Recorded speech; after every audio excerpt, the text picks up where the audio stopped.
6 lakh patients ಗರ್ಭಕೋಶ cancer ಅಂತಾರೆ. Smoking ಮಾತ್ರ ಕ್ಯಾನ್ಸರ್ ಆಗುತ್ತೆ, ಸಡನ್ ಆಗಿ ಕ್ಯಾನ್ಸರ್ ಅಂತ ಹೇಳ್ತಾರೆ. ಗರ್ಭಕೋಶ ಕ್ಯಾನ್ಸರ್ ಇಂದನೇ ಸಾಯ್ತಾರೆ. ಬರೀ ಅಡಿಕೆ also carcinogenic. Unfortunately government universal immunisation schedule ಅಲ್ಲಿ ಇಲ್ಲ. ಕೋಲ್ಡ್ ಫುಡ್ ಆಲ್ಸೋ ನೋಡ್ಬೋದು. ಆಮೇಲೆ ತುಂಬಾ burn food is also very bad. ವರ್ಷಕ್ಕೊಂದ್ಸರಿ ಬ್ರೆಸ್ಟ್ ಮ್ಯಾಮೋಗ್ರಫಿ ಮಾಡಿಸ್ಕೋಬೇಕು. ಹಾಯ್, ಎಲ್ಲರಿಗೂ ನಮಸ್ಕಾರ. ನನ್ನ ಹೆಸರು ಡಾಕ್ಟರ್ ಶಿವಕುಮಾರ್ ಉಪ್ಪಳ ಅಂತ, consultant surgical oncologist and director of the ಟ್ರಸ್ಟಿನ್ hospital and north Bengaluru hospital, Bangalore.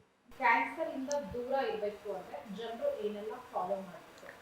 Okay, I will divide it. ಒಂದು ಹ್ಯಾಬಿಟ್ಸ್ ಫಸ್ಟ್ ಥಿಂಗ್ ಹೇಳ್ತೀನಿ. ಅವಾಯ್ಡ್ ಮಾಡೋದು. ಸ್ಮೋಕಿಂಗ್ ಆಯಿತು, ಆಲ್ಕೋಹಾಲ್ ಆಯಿತು, tobacco, I mean any form of tobacco. ಕೆಲವರು ಏನು ತಿಳ್ಕೊತಾರೆ ಸ್ಮೋಕಿಂಗ್ ಮಾತ್ರ ಕ್ಯಾನ್ಸರ್ ಆಗುತ್ತೆ, ಈಗ ಚೈನಿಕೇನಿ ತಂಬಾಕು ಇಟ್ಕೊಂಡು ಅದರಿಂದ ಆಗಲ್ಲ. ಬಟ್ ಸ್ಮೋಕ್ಲೆಸ್ ಟೊಬ್ಯಾಕೊ ಅಂತೀವಿ ಅದಕ್ಕೆ. ಪಾನ್ ಆಯಿತು, ಗುಟ್ಕಾ ಆಯಿತು, ಚೈನಿಕೈನಿ, ತಂಬಾಕು, ನಸಿ ಅಂತ ಹೇಳ್ತಾರೆ ಅದನ್ನು. ಆಮೇಲೆ ಅರಾಕನೆಟ್ ಆಲ್ಸೋ ಕಾರ್ಸಿನೋಜೆನಿಕ್. ಬರೀ ಅಡಿಕೆ ಆಲ್ಸೋ ಕಾರ್ಸಿನೋಜೆನಿಕ್ ಕಾನ್ಸ್ಟೆಂಟಾಗಿ ಜಾಸ್ತಿ ತಿಂದರೆ. Avoid habits and healthy food. Basically healthy food ಅಂದ್ರೇನು, ಆದಷ್ಟು fresh food, vegetables and home cooked food. ಆಮೇಲೆ ಸ್ಟೋರ್ಡ್ ಫುಡ್ ಆಲ್ಸೋ ನೋಡ್ಬಿಟ್ಟು. ಆಮೇಲೆ ತುಂಬ burned food is also very bad. For example ಈಗ ತಂದೂರಿ ದೇ ಬರ್ನ್ ಮಾಡ್ತಾರಲ್ಲ, ಬ್ಲಾಕಿಶ್ ಆಗುತ್ತೆ, ಅದು ತುಂಬ ಕಾರ್ಸಿನೋಜೆನಿಕ್ ಆಗಿದೆ. ಸೊ ಆಮೇಲೆ ತುಂಬ ಹಾಟ್ ಫುಡ್ಡು, ತುಂಬ ಸ್ಪೈಸಿ ಫುಡ್ಡು ತುಂಬ ಕನ್ಸ್ಯೂಮ್ ಮಾಡೋದೂ ಕಾರ್ಸಿನೋಜೆನಿಕ್ ಆಗುತ್ತೆ. ಸೊ ನಮ್ಮ dietary modification important. And then lifestyle, otherwise regular activity ಆಯಿತು, ಹೆಲ್ದಿ ಲೈಫ್ ಸ್ಟೈಲ್ ಆಯಿತು. ಆಮೇಲೆ ಒನ್ ಮೋರ್ ಇಂಪಾರ್ಟೆಂಟ್ ಥಿಂಗ್ ಅಂದರೆ ಸ್ಕ್ರೀನಿಂಗ್ ಆಫ್ ದಿ ಕ್ಯಾನ್ಸರ್. ಇದು ನಾವು ಪ್ರಿವೆನ್ಷನ್ ಅಂತ ತೊಗೋಬೋದು, ಅರ್ಲಿ ಡಿಟೆಕ್ಷನ್ ಅಂತ ತೊಗೊಂಡ್ರೆ ನಾವು ಅದನ್ನು ತಡೆಗಟ್ಟೋದಕ್ಕೆ ಮತ್ತು ಬೇಗ ಪತ್ತೆ ಹಚ್ಚೋದಕ್ಕೆ. ಈ ಬ್ರೆಸ್ಟ್ ಕ್ಯಾನ್ಸರ್ ಇದೆ, ನಾವು ನಮ್ಮ ಗೈಡ್ಲೈನ್ಸ್ ಏನು, 45 ವರ್ಷ ವಯಸ್ಸಾದಮೇಲೆ ಎಲ್ಲರೂ ವರ್ಷಕ್ಕೊಂದ್ಸರಿ ಬ್ರೆಸ್ಟ್ ಮ್ಯಾಮೋಗ್ರಫಿ ಮಾಡಿಸ್ಕೋಬೇಕು. ಅದರಿಂದ ಏನಾಗುತ್ತೆ, ಒಂದು ಪ್ರೀ ಕ್ಯಾನ್ಸರ್ ಆಗೋಕ್ಕೆ ಮುಂಚೆನೇ ಅದು ನಮಗೆ ಗೊತ್ತಾಗಲ್ಲ, ಎಲ್ಲಿ ಗೊತ್ತಾಗಿದೆ ಆವಾಗ ನಾವು ವಿತೌಟ್ ಕ್ಯಾನ್ಸರ್ ಆಗೋಕ್ಕೆ ಮುಂಚೆ ತಕ್ಕೋಬೋದು, ಅದನ್ನು ಟ್ರೀಟ್ ಮಾಡ್ಕೋಬೋದು. ಆ ಥರ ಸ್ಕ್ರೀನಿಂಗ್ ಪ್ರೋಟೋಕಾಲ್ಸ್ ಇದೆ, ಎಲ್ಲ ಕ್ಯಾನ್ಸರ್ಸ್ಗಿದೆ, ಮೋಸ್ಟ್ ಆಫ್ ದಿ ಕ್ಯಾನ್ಸರ್ ಇದೆ. ಅದನ್ನು ಕರೆಕ್ಟಾಗಿ ಫಾಲೋ ಮಾಡಬೇಕು. ಎವ್ರಿ ಇಯರ್ ಏನೇನು ಟೆಸ್ಟ್ಗಳು ಮಾಡಿಸ್ಕೋಬೇಕು. ಯಾಕಂದರೆ ಹೊಟ್ಟೆಯಲ್ಲಿ ಕ್ಯಾನ್ಸರ್ ಆದರೆ ನಮಗೆ ಗೊತ್ತಾಗೋದೇ ಇಲ್ಲ. ಎಲ್ಲರದ್ದು ಕಂಪ್ಲೇಂಟ್ ಇದೆ, ಸರ್ ನಮ್ಗೆ ಏನೂ ಪ್ರಾಬ್ಲಮ್ ಇಲ್ಲ, ಸಿಮ್ಟಮ್ಸೇ ಇಲ್ಲ, ಸಡನ್ನಾಗಿ ಕ್ಯಾನ್ಸರ್ ಅಂತ ಹೇಳ್ತೀವಿ. ಅದು ಒಳಗಡೆ ಅನ್ಲೆಸ್ ತುಂಬ ದೊಡ್ಡದಾಗೋವರೆಗೂ ಗೊತ್ತಾಗಲ್ಲ ಸಿಮ್ಟಮ್ಸ್. ಅದು ಸ್ಕ್ರೀನಿಂಗ್ ಒಂದು ಇಂಪಾರ್ಟೆಂಟು. ಆಮೇಲೆ cancer vaccine is very important.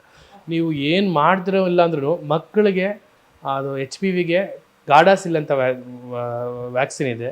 ಅದನ್ನು ಮಾತ್ರ 10 to 12 ಇಯರ್ಸ್ ಒಳಗಡೆ ಮಕ್ಕಳಿಗೆ 2 ಡೋಸ್ ಇರುತ್ತೆ. 10 ಇಯರ್ಸ್ ಅಂದರೆ ಸ್ವಲ್ಪ ಏಜ್ ಆದವ್ರಿಗೆ 3 ಡೋಸ್ ಇರುತ್ತೆ. ಅದಕ್ಕೆ ಕೊಡಿಸಿದ್ರೆ ನಾವು ಇಡೀ ಕ್ಯಾನ್ಸರ್ ಇನ್ಸಿಡೆನ್ಸಲ್ಲಿ ಒಂದು 30-40% ಕ್ಯಾನ್ಸರ್ ಕಂಪ್ಲೀಟ್ ಪ್ರಿವೆಂಟ್ ಮಾಡ್ಬೋದು. ಅದು ಭಾಳ ಇಂಪಾರ್ಟೆಂಟ್. ಮಕ್ಕಳಿಗೆ ಕೊಡಬೇಕು, ಅವರಿಗೆ ಬರಲ್ಲ ಕ್ಯಾನ್ಸರ್. ಅದು ಅನ್ಫಾರ್ಚುನೇಟ್ಲಿ ಗೌರ್ಮೆಂಟು ಯೂನಿವರ್ಸಲ್ ಇಮ್ಯುನೈಸೇಷನ್ ಶೆಡ್ಯೂಲಲ್ಲಿ ಇಲ್ಲ. ಕೆಲವು ಕಂಟ್ರೀಸಲ್ಲಿ ಇದೆ, ವೆಸ್ಟರ್ನ್ ಕಂಟ್ರೀಸಲ್ಲಿ ಸ್ವಲ್ಪ ಎಕ್ಸ್ಪೆನ್ಸಿವ್ ಇದೆ ಇಂಜೆಕ್ಷನ್ ಅದು. ಬಟ್ ಈಗ ಆಲ್ಮೋಸ್ಟ್ ತುಂಬ ಅವೇರ್ನೆಸ್ ಇದೆ ಪಬ್ಲಿಕ್ಕಲ್ಲಿ. ನಮ್ಮ ಹತ್ರ ರೆಗ್ಯುಲರಾಗಿ ಬಂದು ಎಲ್ಲ ಕಡೆ ಅವೈಲೇಬಲ್ ಇದೆ, ನಮ್ಮ ಹಾಸ್ಪಿಟ್ಲಲ್ಲಿ ಅವೈಲೇಬಲ್ ಇದೆ, ತೊಗೊತಾರೆ ತುಂಬ ಜನ. ಏನಂದ್ರೆ ಹೇಳ್ತೀನಿ ಕೇಳಿ, ಇಂಪಾರ್ಟೆನ್ಸು.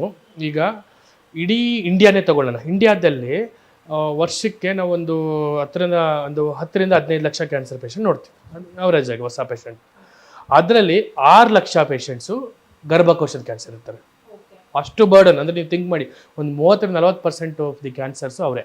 ಆಮೇಲೆ ನಾವೊಂದು 1 ಲಕ್ಷ ಪೇಷಂಟ್ಸ್ ಸಾಯ್ತಾರೆ ಕ್ಯಾನ್ಸರಿಂದ ಅಂದರೆ ಅದರಲ್ಲಿ 50%, 50,000 ಜನ ಗರ್ಭಕೋಶ ಕ್ಯಾನ್ಸರಿಂದನೇ ಸಾಯ್ತಾರೆ. ಸೊ ಇದನ್ನು ಹೆಂಗೆ ಪ್ರಿವೆಂಟ್ ಮಾಡೋದು? ಎಲ್ಲ ಹೆಣ್ಣುಮಕ್ಕಳಿಗೆ, ಗಂಡು ಮಕ್ಕಳಿಗೆ ಇಬ್ಬರಿಗೂ ಕೊಡಬೇಕು ವ್ಯಾಕ್ಸಿನ್. ಈ ವ್ಯಾಕ್ಸಿನ್ನ ಕೊಟ್ಬಿಟ್ರೆ ನಾವು ಈ 100% ಇದನ್ನು ಕಂಪ್ಲೀಟ್ ಸ್ಟಾಪ್ ಮಾಡ್ಬೋದು. ಸೊ ಎರಡು ವ್ಯಾಕ್ಸಿನ್ ಇದ್ದಾವೆ. ಒಂದು ಗಾಡಾಸಿಲ್ ಅಂತ ಹೇಳ್ತೀವಿ, ಇನ್ನೊಂದು ಸರ್ವ್ಯಾರಿಕ್ಸ್ ಅಂತ ಹೇಳ್ತೀವಿ. ಗಾಡಾಸಿಲಲ್ಲಿ ಹೊಸದಾಗಿ ಒಂದು ಗಾಡಾಸಿಲ್ 9 ಅಂತ ಬಂದಿದೆ. ಅದು ಮಲ್ಟಿ ವೇರಿಯಂಟ್ ವ್ಯಾಕ್ಸಿನ್ನು. ಅದು ಕ್ಯಾನ್ಸರ್ ಬಿಟ್ಟು ಬೇರೆ ಈಗ ಪ್ರೈವೇಟ್ ಪಾರ್ಟ್ಸಲ್ಲಿ ಆಗಿ ಇನ್ಫೆಕ್ಷನ್ಸ್ನ ಪ್ರಿವೆಂಟ್ ಮಾಡುತ್ತೆ. ಈ ವ್ಯಾಕ್ಸಿನ್ ತೊಗೋಬೇಕು. ವಯಸ್ಸು ಹೆಣ್ಮಕ್ಳು ಗಂಡು ಮಕ್ಕಳು 9ರಿಂದ 12 ವರ್ಷ ವಯಸ್ಸಲ್ಲಿ 2 ಡೋಸ್ ತೊಗೋಬೇಕು. 1 ಡೋಸ್ ಇವಾಗ ತೊಗೊಂಡು 3 ತಿಂಗಳು 1 ಡೋಸ್. ನೆಕ್ಸ್ಟು ಬಿಯಾಂಡ್ 12 ಇಯರ್ಸ್ ಆದರೆ 3 ಡೋಸ್ ತೊಗೋಬೇಕಾಗತ್ತೆ. ಇಬ್ಬರು ಹೆಣ್ಮಕ್ಳು ಗಂಡು ಮಕ್ಕಳು. ಈವನ್ ಈಗ ದೊಡ್ಡವ್ರು ತೊಗೋಬಾರ್ದಾ ಅಂತಿಲ್ಲ, ದೊಡ್ಡವರು ತೊಗೋಬೋದು, 30 ವರ್ಷ 40 ವರ್ಷ ತೊಗೋಬೋದು. ಏನಂದರೆ ಅದು ಪ್ರೊಟೆಕ್ಟಿವ್ ಎಫೆಕ್ಟ್ ಕಮ್ಮಿ ಆಗುತ್ತೆ. ಈಗ ಮಕ್ಕಳಲ್ಲಿ ತೊಗೊಂಡು ಅವ್ರಿಗೆ ಸೆಕ್ಷುವಲ್ ಎಕ್ಸ್ಪೋಜರ್ ಇರಲ್ಲ. ಅದು ವೈರಸ್ ಬರೋದೇ ಸೆಕ್ಷುವಲ್ ಎಕ್ಸ್ಪೋಜರಿಂದ. ಆವಾಗ ಏನಾಗುತ್ತೆ, ಅದು ಬರೋಕ್ಕೆ ಮುಂಚೆ ವ್ಯಾಕ್ಸಿನ್ ತೊಗೊಂಡ್ಬಿಟ್ರೆ ಆಮೇಲೆ ಎಕ್ಸ್ಪೋಜರ್ ಆದ್ರೂ ಆ ವ್ಯಾಕ್ಸಿನ್ ಇನ್ಫೆಕ್ಷನ್ ಆಗಲ್ಲ. ಅಡಲ್ಟ್ಸಲ್ಲಿ ಆಲ್ರೆಡಿ ಎಕ್ಸ್ಪೋಜರ್ ಇದ್ರೂ ತೊಗೊಂಡ್ರು ವೈರಸ್ ಮೇ ಬಿ 50% ಕಮ್ಮಿ ಮಾಡ್ಬೋದು ರಿಸ್ಕ್ನ.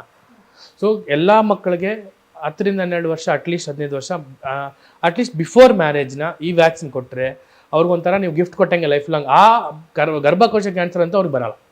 ಅದು ಸೈಡ್ ಎಫೆಕ್ಟ್ ಏನು ಏನೂ ಸೈಡ್ ಎಫೆಕ್ಟ್ ಇಲ್ಲ, 100% ಎಫಿಕಸಿ. ಅದನ್ನು ಕರೆಕ್ಟಾಗಿ ಕೊಟ್ಟರೆ ಆ ಕ್ಯಾನ್ಸರ್ ಬರೋದೇ ಇಲ್ಲ ಅವ್ರಿಗೆ. ನನ್ನ ರಿಕ್ವೆಸ್ಟ್ ಅಂದರೆ ಮಕ್ಕಳಿಗೆ ವ್ಯಾಕ್ಸಿನ್ ಕೊಡಿಸಿ. ಹಾರ್ಡ್ಲಿ ನಿಮಗೆ ಗಾರ್ಡಾಸಿಲ್ 4 ಆದರೆ ನಿಮಗೆ ಕಾಸ್ಟ್ ಅರೌಂಡ್ 3000 ರುಪೀಸ್ ಆಗುತ್ತೆ 1 ಡೋಸ್ಗೆ. 2 ಡೋಸ್ಗೆ 7,000 ಆಗುತ್ತೆ. 9 ಅಂತ ಹೊಸ ಬಂದರೆ ಅದು ಒಂದು 20,000 ಆಗುತ್ತೆ. ಬಟ್ ಏನೋ ಮಕ್ಕಳಿಗೆ ಏನೋ ಬರ್ಡೇ ಪಾರ್ಟಿ ಮಾಡ್ತೀವಿ, ಆಮೇಲೆ ಏನೋ ಸ್ಪೆಂಡ್ ಮಾಡ್ತೀವಿ, ಅದು ವ್ಯಾಕ್ಸಿನ್ನ ಗಿಫ್ಟಾಗಿ ಕೊಡಿ. ಅದು ಮಕ್ಕಳಿಗೆ, ತಂಗಿಗೆ, ವೈಫ್ಗೆ, ಮದುವೆ ಆಗೋಕ್ಕೆ ಮುಂಚೆ ವ್ಯಾಕ್ಸಿನ್ ಕೊಡಿಸಿ. So you are taking care of your wife's health, your family health. ಇಷ್ಟು ಮಾತ್ರ ಹೇಳಕ್ಕೆ ಇಷ್ಟಪಡ್ತೀನಿ. ಧನ್ಯವಾದ. ಬ್ಲೀಡಿಂಗ್ ಆಗೋದು, ಅದು ಪ್ರಶ್ನೆ ತೆಗಿಬೇಕು ಅಂತ ನಾನು ಹೇಳಿದ್ನಲ್ಲ, ಮೊದಲೇ ಹೇಳಿದೆ ನಿಮ್ಗೆ ಆಗಲೇ. ಸ್ಕಿನ್ ಡಿಫ್ರೆನ್ಸ್ ಮೊದಲೇ ಗೊತ್ತಾಗಲ್ಲ. ಗರ್ಭಕೋಶದ ಕ್ಯಾನ್ಸರ್ ಅಂದ್ರೆ ಏನು ಸರ್? ಸರ್ವೈಕಲ್ ಕ್ಯಾನ್ಸರ್ ಅಂತ ಹೇಳ್ತೀವಿ, ಗರ್ಭಕೋಶದ ಮೌತ್ ಕ್ಯಾನ್ಸರು. ಅದೇ ಲೇಡೀಸಲ್ಲಿ ಈಗ ಬ್ಲೀಡಿಂಗ್ ಆಗೋದು, ಮತ್ತು ವೈಟ್ ಡಿಸ್ಚಾರ್ಜ್ ಆಗೋದು, ಆಮೇಲೆ ಮತ್ತೆ ಈಗ ಯಂಗ್ ಲೇಡೀಸಲ್ಲಿ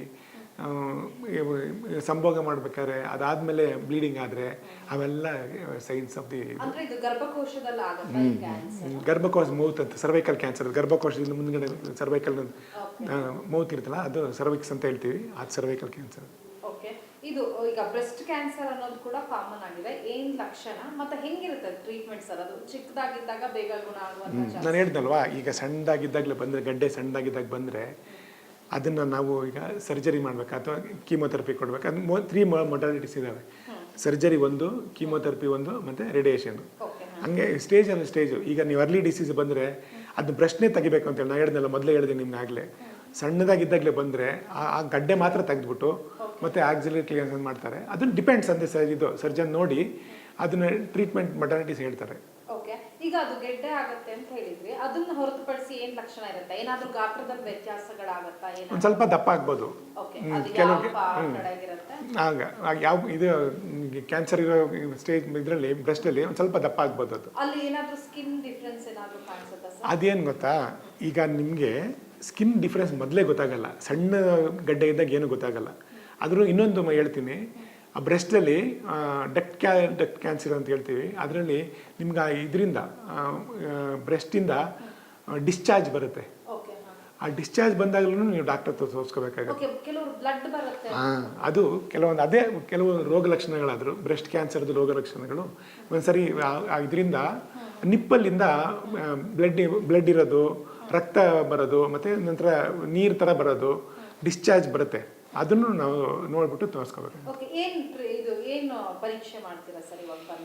ಆಫ್ಕೋರ್ಸ್ ಆ ಥರ ಬಂದಾಗ ನಿಮಗೆ ಸಪೋಸ್ ಏನಾದ್ರೂ ಇದರಿಂದ ನಿಪ್ಪಲ್ಲಿಂದ ನಿಮಗೆ ಡಿಸ್ಚಾರ್ಜ್ ಬಂತು ಅಂದರೆ ಅದನ್ನು ನಾವು ಸೈಟಾಲಜಿ ಕಳಿಸ್ತೀವಿ.